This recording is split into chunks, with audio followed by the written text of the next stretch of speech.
I had cancer, and my son's gold-digging girlfriend immediately swiped all of our family's assets. She even declared it was all her bride price, and I wouldn't get a single penny of it, even if I died in the streets.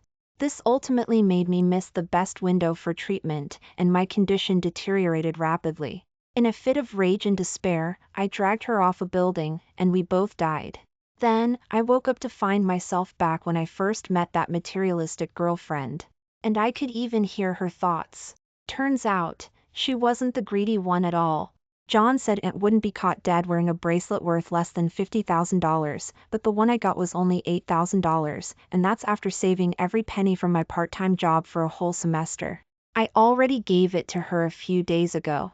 Why hasn't she worn it? She really must not like it. Ashley's voice trickled into my ears. I opened my eyes and looked around at the familiar surroundings. I was reborn.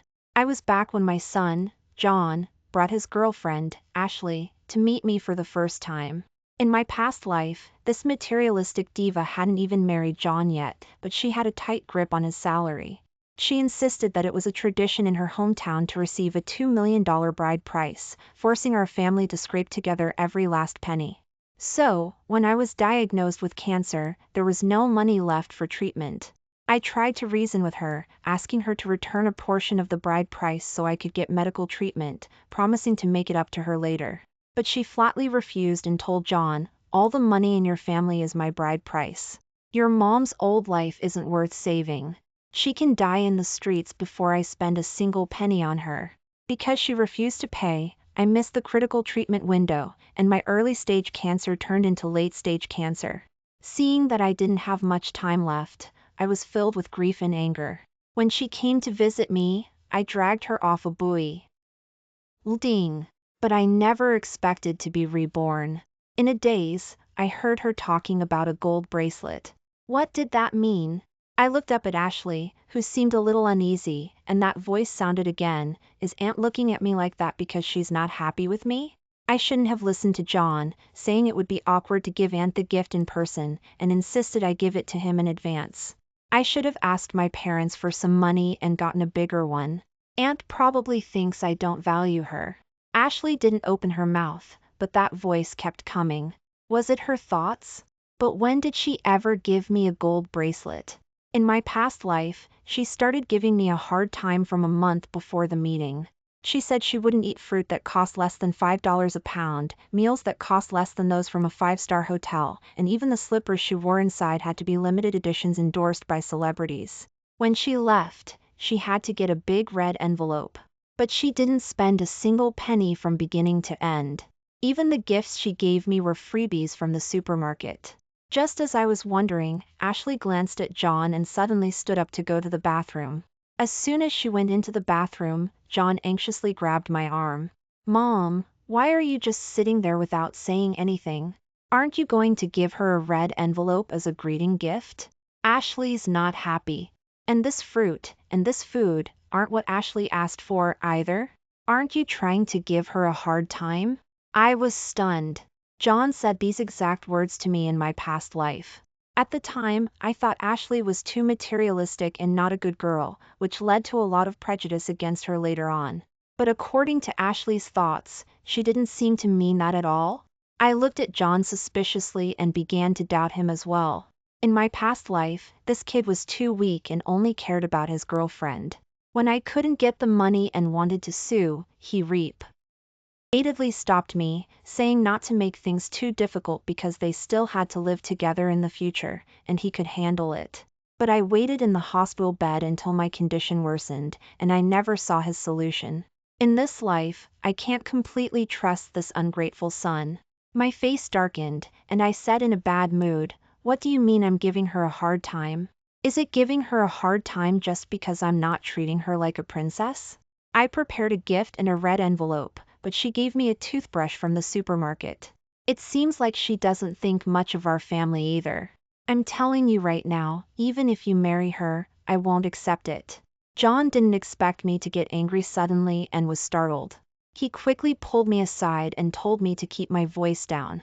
"Mom, I told you, Ashley's family isn't well off, and she's suffered a lot in the past. We should let her enjoy herself now." Just be more accommodating to her, and don't say things like that again. What if she hears you? As soon as he finished speaking, Ashley came back. She looked at the slightly heavy atmosphere between John and me and was startled. That voice sounded again. Didn't I give John a look to comfort Aunt? Why is she getting angrier? Seeing her sit down awkwardly, my suspicion grew stronger. I cleared my throat and said, Ashley, you're still a student. Aunt doesn't need you to buy any gifts. Aunt will be happy if you just come to visit often. Ashley looked confused, and her voice sounded again. What do you mean I didn't buy a gift? Didn't John give her the gold bracelet? Even if she doesn't like it, she can't say I didn't buy it, right? I glanced at John imperceptibly, pulled out a few toothbrushes from under the coffee table, and threw them on the table. John said you were always thinking of Aunt and specially got a few freebies from the supermarket for me. Ashley was startled and quickly turned to look at John. When did I give Aunt a toothbrush? Where's the gold bracelet? Didn't you give it to her? John's face stiffened, but he quickly recovered. He calmly took out a gold bracelet from his bag and said with a smile, I forgot to give it to you. It's even more special if you give it to Mom yourself now. Ashley breathed a sigh of relief and busied herself putting the bracelet on me, while the voice sounded again, John is so forgetful. Luckily Aunt asked, or what would she think of me? I frowned. Ashley didn't match up with the Ashley from my past life either. Could it be that she prepared a gold bracelet in my past life as well, but because John forgot, and because I didn't want to ask for a gift the first time we met, it led to a misunderstanding? Then why didn't John ever give me the gold bracelet later? There must be something else going on in the middle, and she held on to our family's assets and caused my tragic death. I need to investigate this carefully. After putting on the bracelet, Ashley held my hand and showed it to me with a smile. Aunt, you look so good in gold. It suits your style. I looked down at the bracelet, and a different kind of emotion welled up in my heart. In my past life, Ashley and I had terrible impressions of each other from the first time we met, so we didn't have much contact afterward. I didn't even know she could say such nice things. Ashley turned to scold John a few times. When are you going to pay attention to my things? The last time I bought skincare products, I got a set for Aunt and asked you to give it to her. But you forgot and started using it yourself. Now you can even forget something this big? I remembered the skincare products very clearly. A month ago, when Ashley and John were video chatting, I accidentally appeared on camera. I was putting cream on my face. Ashley saw the brand of cream I was using and chatted with me about it. As soon as John hung up the phone, he said Ashley was angry because the cream I was using was more expensive than hers. John said, Ashley thinks you're so old, there's no need to use such a good brand. You should save the money for your grandson and just use some cheap stuff. At the time, I was so angry that my lungs were about to explode, and I told John that this girlfriend wouldn't do. Now it seems like a lot of things weren't what I thought they were. John looked at me guiltily and put his arm around Ashley, continuing to smile. I know I was wrong, baby. Next time, I'll definitely keep you and Mom in my heart. My heart sank lower and lower. All those things I thought Ashley did to wrong me, she didn't even know about. Then what about swiping all of our family's assets? Could that have nothing to do with her either? Filled with questions, I finished the meal. John took Ashley back to school, and I immediately booked a full-body checkup at the hospital. The doctor pointed to the test results and told me that a small lesion was found in my stomach. After a biopsy, it was determined to be stomach cancer. But luckily, I caught it early, and it's in a very early stage. The cure rate is very high. They just need to remove the cancerous tissue, and they scheduled me for surgery. I breathed a sigh of relief. I'm glad I caught it in this life. On the way home, I couldn't help but feel lighter on my feet. When I got home, I found John sitting on the sofa with his head drooping, looking dejected. As soon as he saw me, he said with a tearful face, Mom, Ashley says she wants a $2 million bride price. What should I do? John wiped away his tears. Ashley said that families in her area all require several $1,000,000 in bride price. $2 million is the minimum. If I can't come up with $2 million, she'll break up with me. He grabbed my hand and said earnestly, "Mom, I just love her and want to marry her. Please help me think of a way. When I make a lot of money in the future, I'll take good care of you. Not just 2 million, I'll give you even more money." I looked at him silently. "Explain to me first what Ashley said about the skincare products." John's eyes darted around. "I saw that you hadn't finished your own skincare products yet, so I figured you wouldn't need Ashley's for a while. And you used to give me the extra ones, right? So, I just took the liberty of using them. I just forgot to tell you." John looked at me unhappily. "Why are you being so fussy with your own son? Then why did you tell me that she thought I was only fit to use cheap stuff?" John started acting unreasonable and playing the victim. "I just misunderstood what she meant. I'll pay more attention in the future. Please forgive me this time. The important thing now is that Ashley wants a $2 million bride price. Mom, you only have me as a son. You have to help me think of a way." I wasn't satisfied with John's explanation. He's been a clever person since he was a kid. How could he misunderstand something so simple? Could he be up to something behind my back? Does Ashley know about it? So, I went along with what he said. "Call Ashley over for dinner again sometime. I want to check out her character. If she passes, I'll scrape together even $3 million for the bride price." John's eyes lit up, but he told me worriedly, "When Ashley comes, don't mention the bride price. She's already unhappy. I'm afraid she'll get even angrier. What if the wedding falls through?" I looked at him faintly. "I'm afraid it's not that he doesn't want Ashley to worry, but that he's afraid I'll question Ashley." John acted quickly and brought Ashley back the next day. But she didn't look very good. Even her treatment of me was a little indifferent. Just as I was wondering, Ashley's voice sounded. "John used to say his mom was materialistic, but I didn't expect her to ask my family for a $2 million dowry as soon as she opened her mouth, and even say that if it's less than 2 million, I'm not worthy of entering their house. Where am I going to get so much money? Is this a wedding or a business deal? Every time I meet Aunt, I feel like she's pretty nice. I didn't expect her to do these things that make people look down on her behind my back." My heart sank suddenly. I never mentioned anything about a dowry. This was clearly John's own idea. Take 2 million from me, and then take 2 million from Ashley. What exactly does John want to do? Thinking about all the things John and Ashley said that didn't make sense, my mind went blank. Could it be that the one who held on to the $2 million in my past life wasn't Ashley at all, but my own son? No wonder he's so afraid of me questioning Ashley. But I raised him from a young age. Why would he do this? Not even willing to save me? I suppressed the discomfort in my heart, invited Ashley to sit down, and sent John away to get rice from the kitchen. Seeing him go into the kitchen, I took out my phone and transferred $10,000 to John in front of Ashley. Then I sent him a voice message. "Son, take this money and buy Ashley some clothes. Girls like to dress up now, especially a beautiful girl like Ashley. Tell her not to hold back." Ashley looked at my actions, a hint of mockery flashed in her eyes, as if she thought I was just acting. I didn't have time to explain and quickly left, pretending to go to the bathroom. When I came back, I saw that Ashley's face had changed.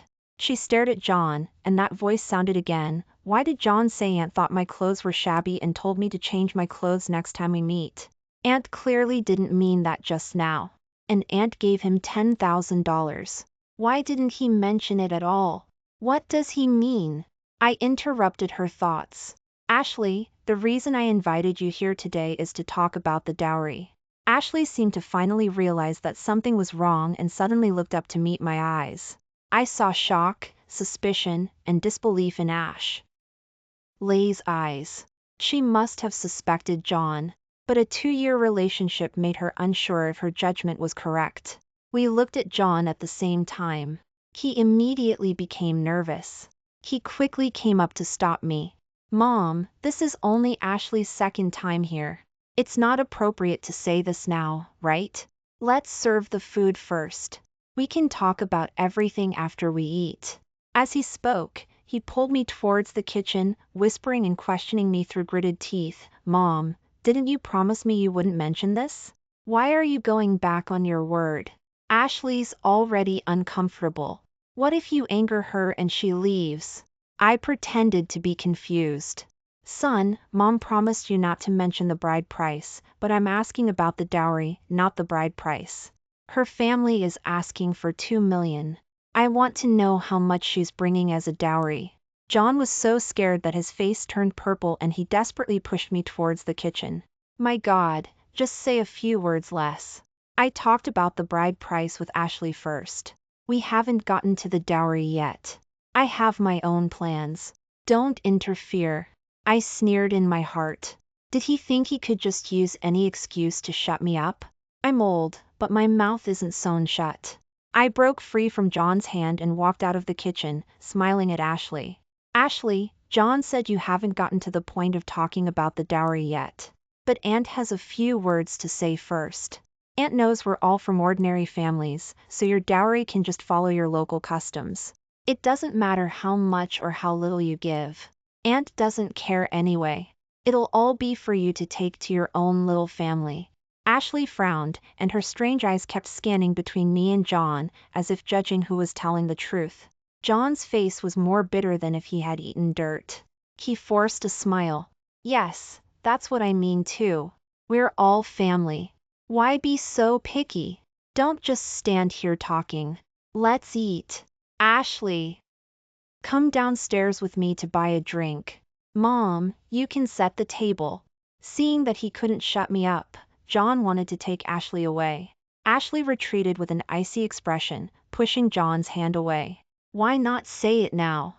Who can eat if we don't say it now? John stomped his feet anxiously. This time, he didn't even bother to make an excuse and directly pulled Ashley aside to whisper. I bet he was bad-mouthing me again, saying that I was materialistic and stingy, and liked to be nice on the surface but mean behind my back. Never mind that I was being righteous now, saying I didn't care about the dowry, but secretly pressuring him so he would ask Ashley for $2 million. In my past life, he must have relied on spreading rumors to sow discord between us.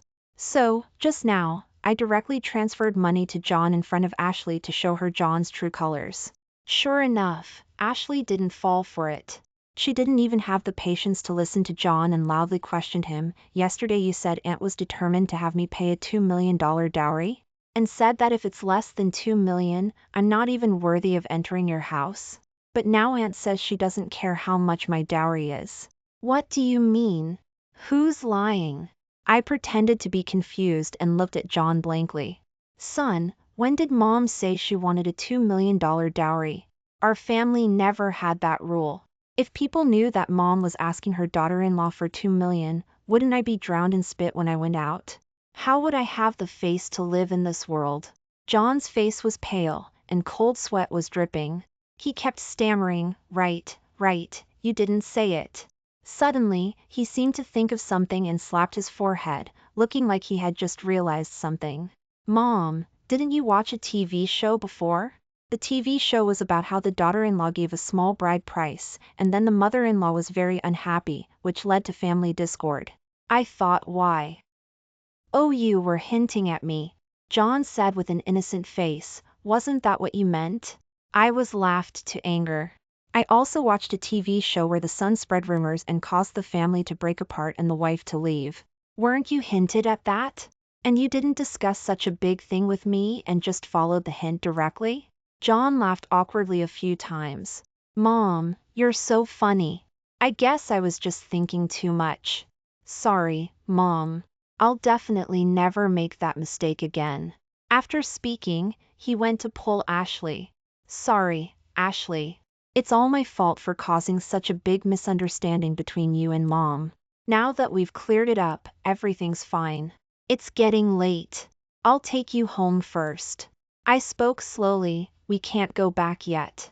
We've talked about the dowry. We haven't talked about the bride price. John turned his head, looking at me with extreme horror. He blocked Ashley's view with his body and desperately winked at me. I pretended not to understand, looking sad. Ashley, Aunt knows that children are the treasures in their parents' hearts, but is it really a little too much for your family to ask for a $2 million bride price? Ashley pushed John away, her jaw almost dropping in shock. When did my family ask for a $2 million bride price?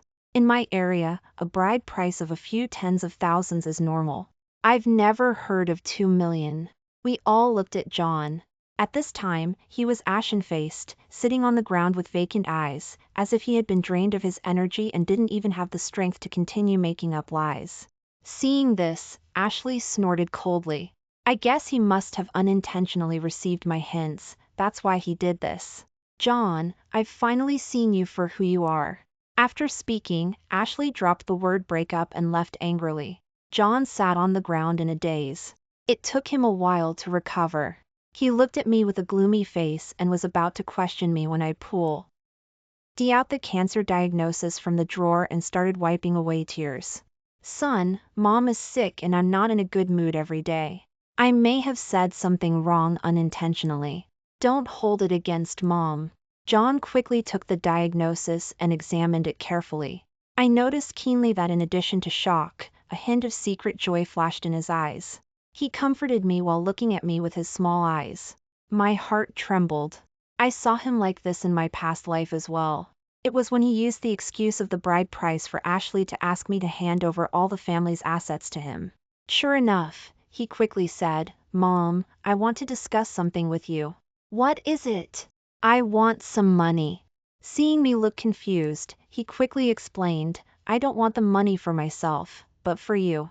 Your illness can definitely be cured. I'll be with you during this time. You just need to rest. I'll take care of the hospital bills. It's just that I'm a little short on money. I need you to use your retirement savings to cover it. Don't worry, I won't spend your money recklessly. When you're cured, I'll pay you back. I sneered in my heart. In my past life, he used the bride price as an excuse to get my money. In this life, he won't even let me off when I'm sick. Is this really the child I raised from a young age? And what does he want the money for? I pretended to be touched and said I would consider it. Then, as usual, I brought him a glass of milk from the kitchen, telling him to drink it and go to bed early. In the middle of the night, John was snoring loudly in his room. I quietly sneaked in and turned on the light. He was still sound asleep, showing no signs of waking up. I called him a few more times, but there was still no response, because I added 2 sleeping pills to the milk he drank. Looking at John, who was smacking his lips in his sleep, I couldn't help but raise my hand and slap him hard. You little brat, you're no match for me. I took his phone and unlocked it with his fingerprint. I wanted to see what secrets he was hiding from me. Clicking into WeChat, his top contact was Ashley, and the chat history was him desperately trying to salvage their relationship. It didn't seem to be any problem. Scrolling down further, there were some colleagues and company groups. No problem either. Clicking into his blacklist, there was an account lying quietly inside. The account name was Gone with the Wind, and the profile picture was a landscape photo that middle-aged men would use. I clicked in and was shocked. The voice message sent by Gone with the Wind was a delicate female voice, constantly complaining to John, "Why are you so stupid? Can't you even handle such a small thing? I told you not to let your mom meet your girlfriend. You had to gamble. Now you've made a mess of things." They confronted each other and said everything. "How can you ask for money now?" John said regretfully, "My mom is usually a very proud person. As long as it involved money, she would rather suffer in silence than confront Ashley. Who knew she would suddenly lose her mind this time and spill everything?" The woman said unhappily, "I don't care. You promised me that you would buy me a house before I would be with you. Until this is resolved, don't bother me again." I suddenly understood. This was a pair of adulterers, wanting to live a happy life with my money and Ashley's money. John kept making promises. "My darling, don't worry. I can definitely get the money. It's just that my mom has cancer now. It's not good to ask her for money." "What?" The woman's voice was an octave higher. "Cancer can't be cured anyway, and it's going to cost a lot of money. It's just throwing money down the drain. Hurry up and find a way to get the money from your mom. And you promised me that your mom's money is my money. Go ask for it." John kept agreeing. My heart also sank to the bottom of the sea. I never thought that my closest son would plot to take my property and give up on my life. I trembled as I recorded videos of this evidence. Then I scrolled up and up. Most of them were their sweet words, mixed with a lot of indecent photos. I selected a few photos that showed their faces and saved them. After doing everything, I restored John's phone to its original state. Then I went back to my room and bought a plane ticket for the next day. I want to hide as far away as possible. If he can't find me, I'll see how he can covet my money. Unconsciously, I fell asleep. When I woke up again, I was shocked to find that my bank book and ID card were missing. There was $30,000 in that bank book, which could be said to be all my savings. I went to the bank to apply for a freeze, but was told that all the money in the bank book had been withdrawn. It was withdrawn by a man in his 30s.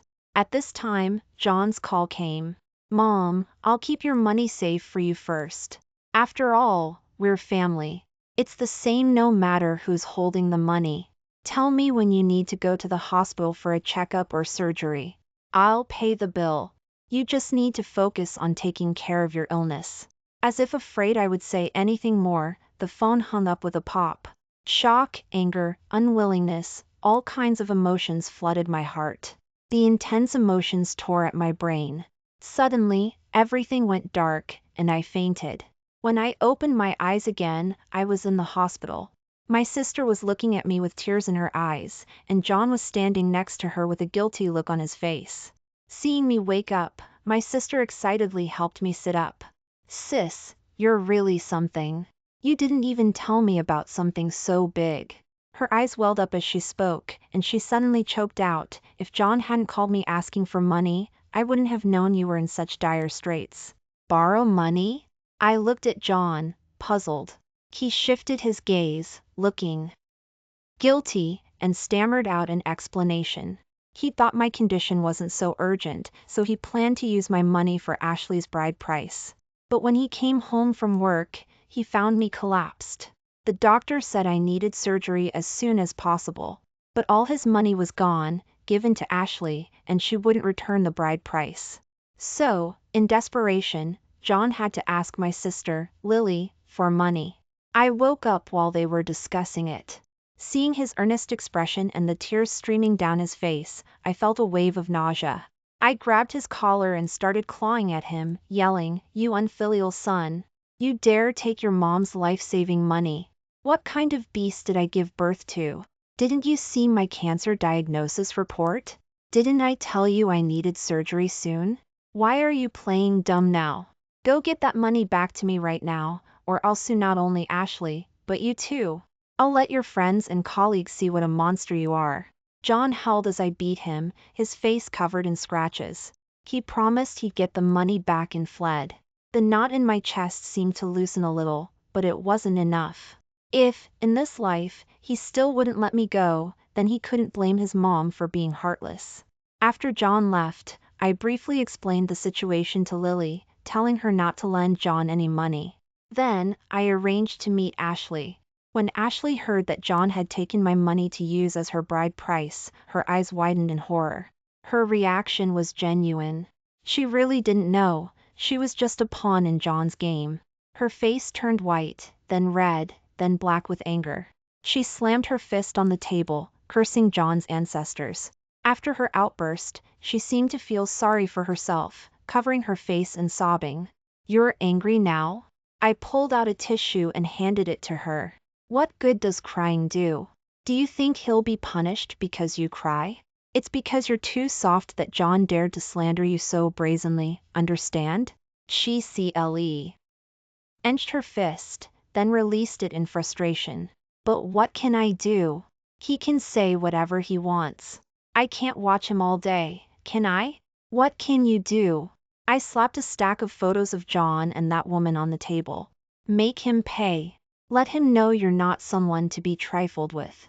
Make sure everyone stops believing his lies. Make him terrified of women for the rest of his life." Ashley picked up the photos, her eyes bloodshot as she examined each one. Then, she left with a grim expression. Soon after, I heard that John had been fired from his company. Rumor had it that Ashley had suddenly changed her mind and invited John out on a date. During their date, John's phone mysteriously broke. His work account sent a bunch of photos to the company's 3,000-person group chat. They were all explicit, intimate photos of John and that woman. There were also recordings of them plotting to scam me and Ashley out of $2 million. John's dirty schemes were exposed to the entire company. As a result, he got a new nickname, $1 Million Man. Because of the scandal, the company quickly fired him. Finally, John slunk back home. The next day, a beautiful woman showed up at my door. I recognized her as the woman in the photos with John. As soon as she saw John, she threw herself into his arms, not at all like the woman in the recordings who demanded a house. John, on the other hand, looked indifferent. He pushed her away. "What are you doing here? Didn't we break up yesterday?" I was shocked. Just a few days ago, John was planning to scam me and Ashley out of $4 million to buy her a house. How could they break up so suddenly? The woman frowned. "Don't be like that, John. I said I don't need the house. I even came back to you. What more do you want?" John sneered. "You think you're still so desirable that I'd want you? If you weren't the chairman's secretary and able to pull some strings for me, I wouldn't have given you a second look. Now that you've been fired, you are worthless. Let me tell you the truth, I never planned to buy you a house. I was just stringing you along. Just as I suspected. I'd wondered how John, a man who would even scam his own mother, could be willing to spend millions on another woman. It turned out he was just using her. The woman, as if hit by a thunderbolt, screamed and lunged at John. But she was quickly overpowered and ended up with 2 black eyes, crying as she ran out the door. John turned his gaze to me. His face was dark and menacing, his eyes filled with resentment that bore into me. "Mom, let me tell you the truth too. I never gave that $30,000 to Ashley. I transferred it all to my own account. You'll never get a dime back. Do you know how much I suffered because our family was poor and broken? If you couldn't give me a good family environment, why did you even have me? What right did you have to bring me into this world without my consent? All these years, I've been struggling to climb the ladder, and now it's all ruined. And you can't even give me a safety net. Consider that $30,000 my inheritance from you. Don't even think about getting it back." I was stunned. So that was why he hated me. Because I hadn't given him a good family, good conditions, hadn't allowed him to be born into wealth and luxury. But between family members, we shouldn't talk about profit. We should ask ourselves if we've done our best. I used to have a happy family too. John's father and I ran a business together. I was in charge of technology, and he was in charge of partnerships. Our business was thriving when John was born. But soon after, his father started going down the wrong path, getting involved in gambling and drugs. When I found out, I decided to divorce him. I raised John alone all these years. It was tough, but I gave him everything I could. I had a clear conscience. I used to think my life would be stable and upward trending. But unfortunately, no one can control life. John had seen my struggles all these years, but it only fueled his resentment. My heart felt like it was being ripped apart, leaving me breathless and in pain. Leaving the house, I called the police and contacted a lawyer. Since John couldn't see my sacrifices, he shouldn't be allowed to spend my money. But before I could get the money back, something happened to John. He was hit by that chairman's beautiful secretary in her car. They said it was a gruesome scene. John was thrown into the air and passed out on the spot. John was in the ICU, fighting for his life for a day and a night. The secretary was taken away by the police. After examination, she was diagnosed with a mental illness. She was in the midst of an episode when she hit John, unable to distinguish her actions, so she wouldn't be held criminally responsible. She was simply sent to a mental hospital for treatment. John had suffered severe injuries to his legs, abdomen, and back. His kidneys were shattered. His kidney units were completely destroyed, and he needed a kidney transplant as soon as possible to survive. The first thing he did when he regained consciousness was to call me, begging me to come see him in the hospital. I knew he wanted my kidney. John was lying in bed, covered in tubes, looking gaunt and exhausted. but he still used his weak voice to plead, "Mom, please save me. Give me a kidney, and I promise I'll take care of you in the future." I stared at my child for a long time. He was the child I had cared for with all my heart since he was little. Even though I was filled with disappointment, seeing him like this, my heart couldn't help but ache. But then I saw myself in my previous life. Lying in bed, emaciated and alone, waiting to die. John knew I had cancer, but he did everything he could to swindle my money, leaving me to die in the hospital. If I ignored him in this life, it would be reasonable. I turned on my phone and played a recording for him. "Mom, let me tell you the truth too. I never gave that $30,000 to Ashley. I transferred it all to my own account. You'll never get a dime back. Consider that $30,000 my inheritance from you. Don't even think about getting it back." I played it over and over again until tears streamed down his face. I stood up to leave. John used all his strength to shout, "If you don't save me, I won't tell you my bank card password. Even if I die, I won't let you get a penny back. Without my life-saving money, you'll die just like me." I smiled and showed him my bank balance. 1 million.